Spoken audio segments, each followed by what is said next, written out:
جی بسم اللہ الرحمن الرحیم۔ گزشتہ ہماری کئی کلاسوں سے تجوید پر اور تجوید کی اہمیت پر بات ہوئی، اور اس کے بعد میں ہم لوگوں نے مخارج سے متعلق بات کی، اور اس کے بعد میں ہم نے دانتوں سے متعلق بات کی۔ ابھی تک ہماری پچھلی تقریباً 3 سے 4 کلاسز میں اس پر گفتگو بڑی اچھے طریقے سے ہو چکی ہوئی ہے۔ پچھلی کلاس میں ہم لوگوں نے بتایا تھا کہ 32 دانت ہیں، اور 32 دانتوں کے نام بھی ہم نے آپ کو بتائے، اور اس کی ترتیب بھی آپ کو بتائی اگر آپ کو یاد ہو تو۔ جیسے سامنے والے 2 ثنایا علیہ ہیں، نیچے والے 2 ثنایا سفلا ہیں، اور ان کے ساتھ کیا ہیں جی؟ رباعی ہیں، ان کے ساتھ کیا ہیں؟ انیاب ہیں، ان کے ساتھ کیا ہیں؟ زواحق ہیں، طواحن ہیں، پھر نواجس ہیں۔ تو یہ کل 32 دانت ہیں۔ جو زبان کا حصہ کسی جگہ پر بھی جا کر لگے گا اس سے وہ حرف ادا ہوگا، کیونکہ قرآن جتنی بڑی کتاب ہے اس کو پڑھنے کی ریکوائرمنٹ بھی اتنی ہی بڑی ہے۔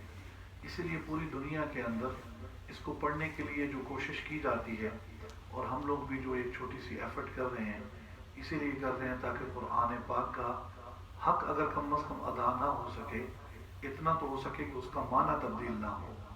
معنی تبدیل ہونے سے بھی اگر انسان اگر بچ جائے تو پھر بھی انشاءاللہ اس میں خیر کا پہلو ہے۔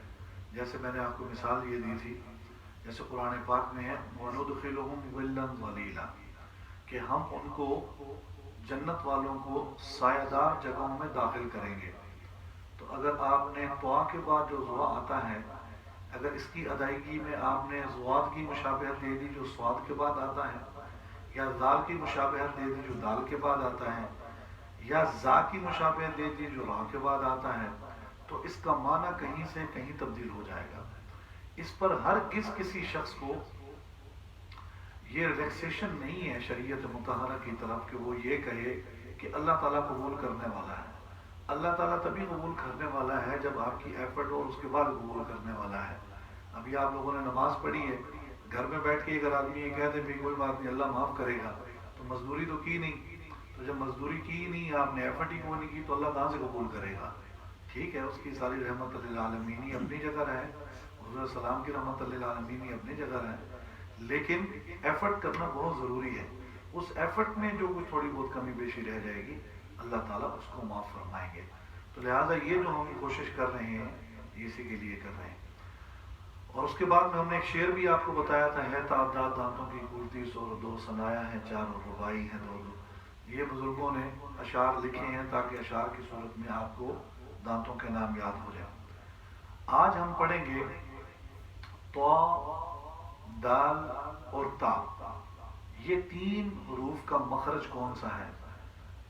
یہ عربی زبان کے کم از کم 5,19,000 اور سم تھنگ ورڈز ہیں، جس کا احاطہ سوائے اللہ اور اس کے رسول کے کوئی بھی نہیں کر سکتا۔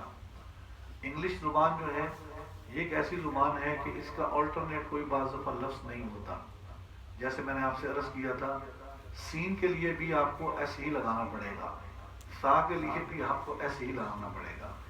اسی طریقے سے دوسری تیسری جتنی زبانیں ہیں اس میں بھی یہ مسئلہ ہے کہ آپ کو کوئی لفظ کا آلٹرنیٹ نہیں ملے گا، جبکہ عربی زبان کے اندر ہر ایک کا مخرج ادا کرنے کے لیے علیحدہ لفظ موجود ہے۔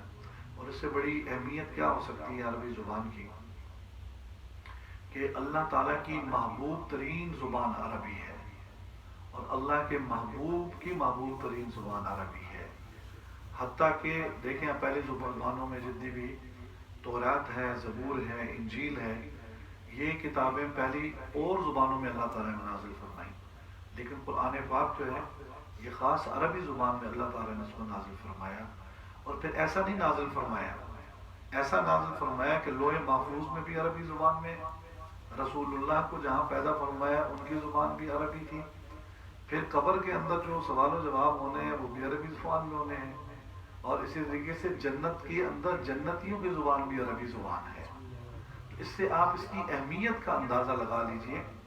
یہ ہم لوگ فوراً جو ہے وہ سم ٹائم کیا ہوتے ہیں، لوگ ہمیں انڈر اسٹیمیٹ کرتے ہیں اور ہم مغلوب ہو جاتے ہیں، ٹھیک ہے۔ اور زبانیں ہمارے ساتھ جو چل رہی ہیں، فرینچ ہے، اٹالین ہے، یا انگلش زبان ہے جس ملک میں ہم لوگ بیٹھے ہوئے ہیں، یہ ضرورت کے درجے میں تو ٹھیک ہے، ضرورت ہے نا، اس کے بغیر تو آپ کا گزارا نہیں ہے، لیکن عربی زبان کی اہمیت اس لیے بھی ہے کہ رسول اللہ کی احادیث کو سمجھنے کے لیے آپ کس مقام پر پہنچیں گے۔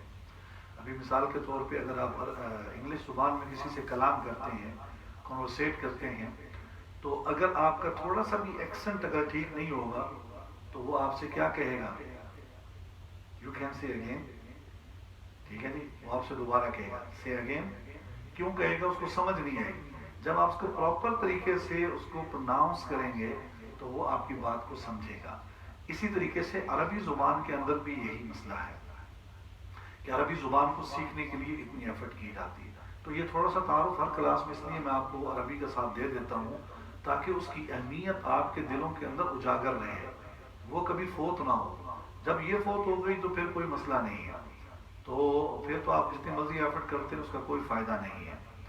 تو آج طا، دال اور تا کا مخرج ہے، زبان کی نوک ہے، اور سامنے والے جو دو دانت ہیں جن کو ہم نے ثنایا علیہ کہا ہے، ثنایا علیہ کی جڑ اور نوک زبان، یہ دیکھیے مثال کے طور پر یہ سامنے والے دو دانت ہیں، سامنے والے دو دانت جہاں سے سٹارٹ ہوتے ہیں یہ ان کی بیس ہے، اس کو جڑ کہا جاتا ہے، جہاں سے دانت سٹارٹ ہو رہے ہیں۔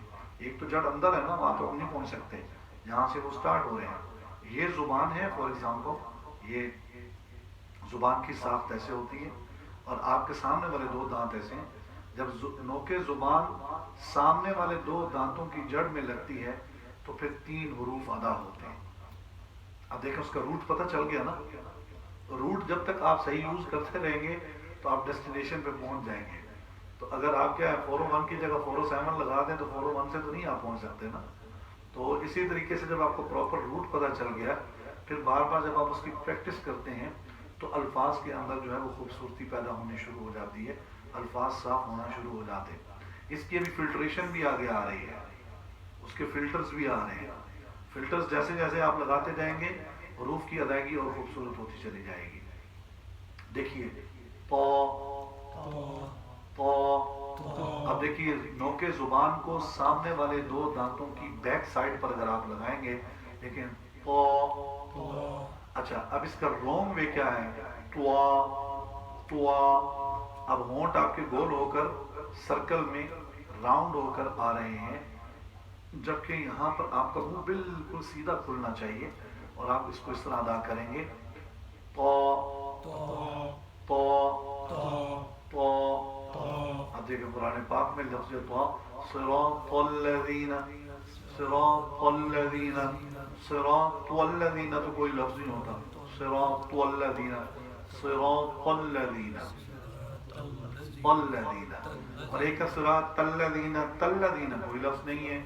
جیسے ہماری زبان میں تے تختی والا بولا جاتا ہے، توا طوطے والا بولا جاتا ہے، یہاں پر جو توا ہے جسے ہم توئیں پڑھتے ہیں، ٹھیک ہے، کیونکہ اردو زبان اور ہے، ہر زبان کا اپنا لہجہ ہے، ہم کسی پر کریٹیسائز نہیں کر سکتے کہ یہ زبان غلط ہے اور یہ ٹھیک نہیں ہے، ہر زبان کا اپنا ایک انداز ہے۔ یہاں پر صرف ہم کریکشن کے لیے بیٹھے کہ ہم نے اپنے الفاظ کو کیسے ٹھیک کرنا ہے۔ تو مثال کے طور پہ عرض کیا جاتا ہے کہ اردو میں توئیں بولا جاتا ہے، عربی میں مجہول لفظ کوئی نہیں ہے، عربی میں مجہول لفظ کوئی نہیں۔ جیسے مثال کے طور پہ مجہول لفظ کی پہچان کیا ہے؟ معروف اور مجہول کی کیا پہچان ہے؟ معروف آواز ہوتی ہے سیدھی سیدھی آواز، دیکھیں تو، تو، عین۔ مجہول آواز کیا ہے؟ توئیں، روئیں، عین، غین، بے، تے، ٹیڑے، یہ آوازیں مجہول آوازیں ہیں۔ یہ کیا مجہول؟ عربی زبان میں کوئی مجہول آواز نہیں ہے۔ یہ اس سے زیادہ اچھا میں نہیں آپ کو بتا سکتا مثال سے واضح کر کے۔ معروف اور مجہول کی آواز آپ نے یاد رکھنی ہے۔ معروف، پورا قرآن جو ہے وہ معروف آواز کے ساتھ ہے۔ اب دیکھیں جیسے الحمدللہ رب العالمین الرحمن الرحیم، اب یہ معروف ہے۔